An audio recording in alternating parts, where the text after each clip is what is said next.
আসসালামু আলাইকুম। আমি মোহাম্মদ জাহিদ হাসান, জনতার জাগরণ জেলা প্রতিনিধি জামালপুর। তো আমি চলে আসলাম সেই জামালপুর সদর ৮ নং বাঁশচারা ইউনিয়নের বৈঠামারি গ্রামে।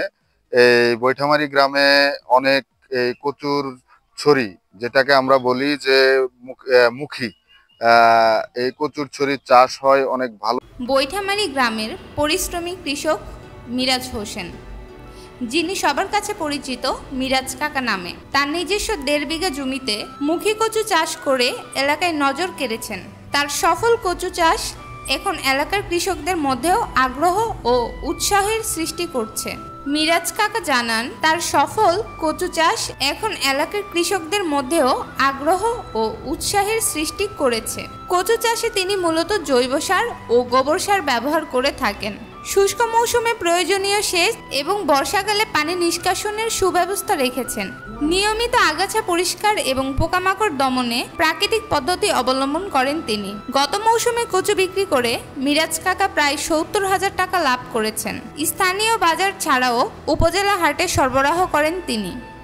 বর্তমানে প্রতি কেজি কচু বিক্রি হচ্ছে ২৫ থেকে ৩০ টাকা দরে। ক্রেতারা তার কচুর মান ও স্বাদে সন্তুষ্ট। মিরাজ কাকার ক্ষেত এখন বৈঠামারি গ্রামে শুধু কৃষির নয়, আত্মনির্ভরতারও এক উজ্জ্বল দৃষ্টান্ত। তার কঠোর পরিশ্রম ও কৃষির প্রতি ভালোবাসা এলাকার তরুণ প্রজন্মকে অনুপ্রাণিত করেছে কৃষিতে এগিয়ে আসতে। জি, আসসালামু আলাইকুম। ওয়ালাইকুম আসসালাম। তো আপনি কেমন আছেন? আলহামদুলিল্লাহ ভালো। জামালপুর জেলা সদর এবং ৮ নং বাঁশচারা ইউনিয়ন, গ্রাম বৈঠামারি, মাইটালপাড়া।